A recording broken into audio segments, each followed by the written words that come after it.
Hi, my fellow author friends, writer friends, or creatives. This is the face of somebody who's just not feeling it today. And if you're under pressure to create and perform and you're not feeling it, then maybe this video is for you. Hi there, for those of you who don't know me, my name's Lisa Oliver. I'm a full-time self-published author with over 100 titles to my name, written in the last 10 years. There's a whole stack of links and everything below. You can find me there. And I'm not going to waste all your time rattling through all the things that I've done or not done. Because today, my fellow friends, I'm not feeling it. And when you are under pressure to finish a book by a certain date, finish a project by a certain date, or you even put the pressure on yourself to perform, what do you do when you're just not feeling it? Writers' mental health is one of the few things that is really talked about. Most people imagine that it's, who don't write, that it's really easy, anybody can do it, you sit your button seat and you tippy-tappy away and everything's fine. But somebody who works as an author full-time or who hopes to work as an author full-time knows well and good that it's actually not that easy at all. When people ask me, how do you become a writer? I do tell them that that's what they need to do. They need to have their butt in the seat and they need to be tippy-tapping away, because the only way to be a writer is to write. But there are times, and it doesn't need to be for any major reason whatsoever, but there are times when you're just not feeling it. And today, my friends, is one of those days for me. So what do you do? What do you do when that happens? I mean, I'm under a lot of pressure. I'm always under a lot of pressure. My self-publishing income, the money that I make from self-publishing my own books on Amazon, and I also publish wide, those stories are that's what pays for my house. It pays my rent, it pays my food, it pays my power, it pays my internet, blah, blah, blah. It pays for everything I have. I don't have any other source of income. And I have been really fortunate because I've been able to support myself for the last 10 years. I thank the gods, the universe, or whatever else you want to bless. I thank them every day. But there are times when that pressure to perform all the time is actually a really difficult thing to do. Because if I don't write, then I don't put a new book out. If I don't put a new book out regularly, then the Amazon algorithms thinks I've fallen off the face of the earth, and boom, that's it. My books don't sell. Now, one of the things that I have in my favor, and I do know that, and that has been a result purely and simply of my hard work, is the fact that I do have an extensive backlist. My daughter and I were talking. She's my PA. I mention her quite often, and her and I were talking the other day about whether or not I'm going to put a book out in October. And at the moment, it's not guaranteed, because I have three current work in progresses going, and unless I really knuckle down and focus on one of them, not one of them is going to be finished in time for an October release. Now, does that mean I'll make absolutely no money in October? No, that's not what it means at all. Excuse me a minute. Do you ever watch that Graveyard Girl? And she does the sippy sippy. I absolutely adore her channel. If you ever want to smile, go and watch Graveyard Girl, because she's hilarious. But anyway, sorry, I don't do sippy sippy. But what was I saying? Yeah, if I don't put a book out in October, then I will still have backlist sales. I had a book out. My last book came out on the 20th of September. So there'll be people who couldn't have afforded to buy that when it first came out. And I do notice that I quite often get a slight surge in sales at the beginning of a month, probably from people who have, who get paid on a monthly basis and who, care enough about my work to want to buy my book. However, that book was the start of a new series. So some of my, wonderfully supportive readers will sort of think, oh my God, she's doing it again. And maybe they'll hold off from buying this one because they're more inclined to buy a book they've been waiting for. And that's another pressure that you get as an author, like alternating between whether you write where your muse takes you and whether or not you write the book you have to write. And I have found through my experience, it is better to write the book that you're calling to your muse, not the book you have to write, because your story is better, it flows faster, the writing's easier, and you're more excited about it. So that's just another little tip there. But today, I haven't written for 2 days. I did open my file last night. We had really bad weather. I had a visit from my daughter yesterday, which was a lot of fun. But I sat down and I thought, oh, I should write last night. And I sat down to do that. And I read over what I'd written so far and I tweaked a couple of places and everything. But when I got to the end of where I needed to start generating new stuff, I decided to get an early night instead. I decided my sleep was more important. So I think basically the sole premise of this video is to say that it is okay to feel like that. It is okay to feel some days that you don't want to work. Now, I do write 7 days a week. For some of you, I know that you're juggling families, you're juggling other careers, and you want to write in between time. And for you, that might be a little bit more difficult if, for example, your partner, for argument's sake, has said, look, I'll take the kids out on Saturday morning for 3 or 4 hours so you can write, because you've got a dream of being a full-time author like myself, someday in the future, and you're trying to work towards that. But then if you sit down and the house is quiet and your partner and the kids are gone and you're thinking, right, well, you've really got to be productive in this time because, the family's going out of their way to make it happen for you. And then you're just not feeling it. Then not only do you feel bad because you haven't actually created any words that day, but then you feel doubly bad because you've put your family out, or you feel like you've inconvenienced your family, even though they've probably had a perfectly lovely time. But maybe you wanted to spend time with them too. Who knows? There really isn't one stock answer, because there are so many different situations that can create the situation. I honestly believe the reason why I'm feeling so bleh and have done for the last couple of days is because it's been a full moon. I mean, that reason is as good as any other.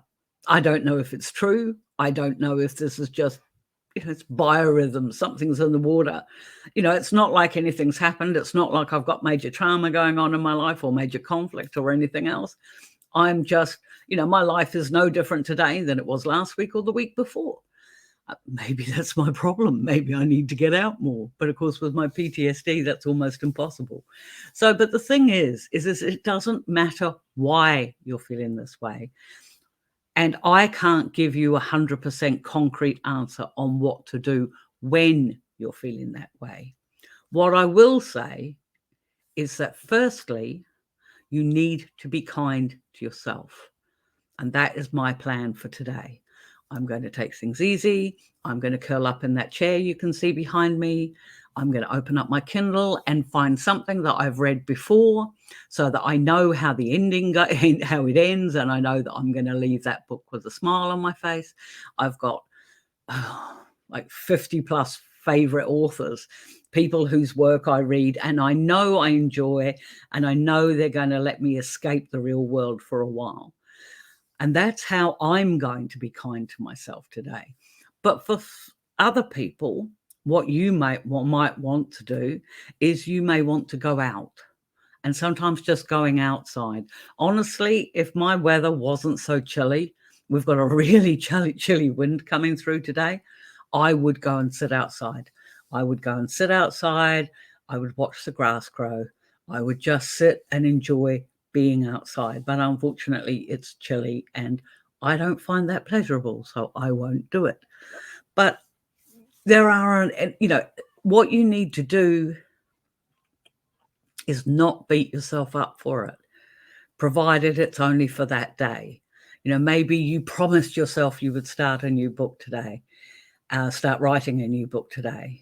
And then when you come to actually do it, there's just something stopping you. And it doesn't have to be tangible. It doesn't have to be a real thing. And don't go making excuses. You don't have to have an excuse. Some days, I think we all, don't you think? I think we all need permission to say, not today.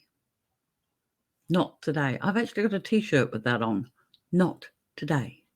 That maybe not today. I choose not to do it today.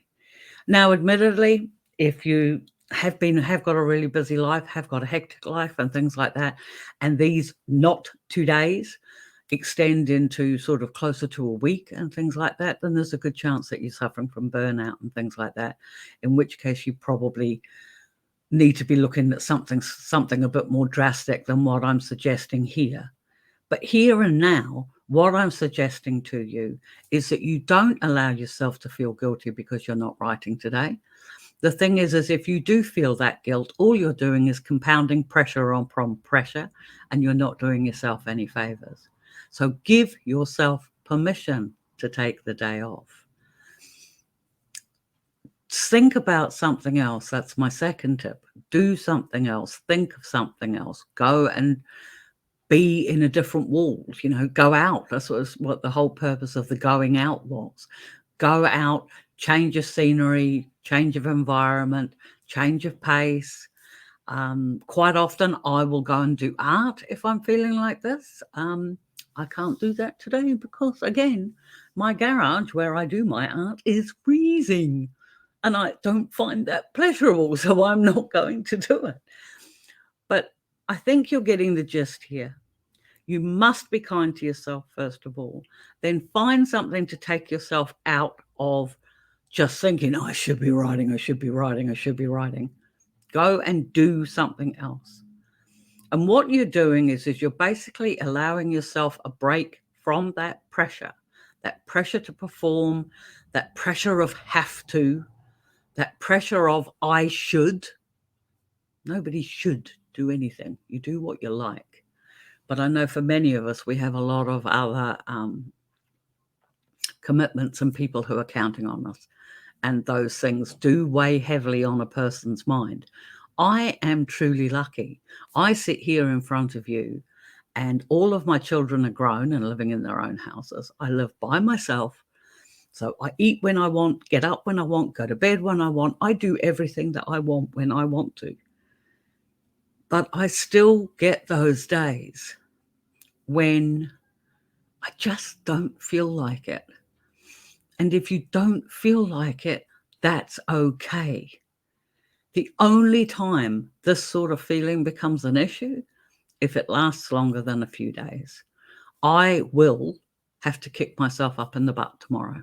When I get up tomorrow morning, in fact, I might even do it later tonight. I might go and I'm going to go and curl up in my chair after I finish talking to you. And then maybe later, or maybe something I've read might spark an idea, or maybe my characters will start intruding in on my brain while I'm reading somebody else's book, in which case I will have to go and tend to my characters. But the fact of the matter is, my friend, that we are not machines. We cannot just sit here and churn out words on command. We're not ChatGPT. Nobody can feed us a prompt and then have us regurgitate words. We're not Mid-Journey. You don't write in a prompt and then something wonderful happens. All the creativity and our muse and our ideas and everything is all packed away in here. And sometimes it's not a prompt that we need to get us going. Sometimes it's the lack of prompt and the permission to just take the day off that makes the difference.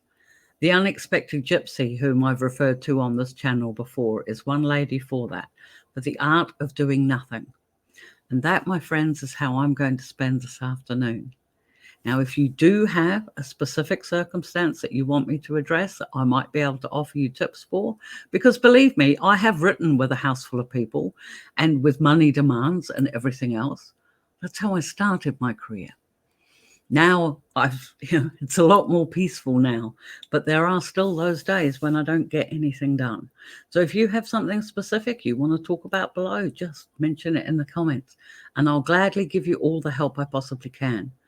But please try and remember, writers' mental health, creators' mental health, it's something that's really not talked about often enough. And sometimes you just need permission to say, it's okay to feel that way today. And I'm just going to sit with it. I'm just going to live with it. Tomorrow will be another day. Now, as I mentioned, I do have another book out, and if you're at all interested, please look in the links below. It'll just show basically where I am everywhere. But the most important thing is please hug the ones you love, my friends, because that's more important than anything else. And until the next video, when hopefully I'll be feeling a little bit perkier and a little bit brighter, we'll catch you in the next one. Bye for now.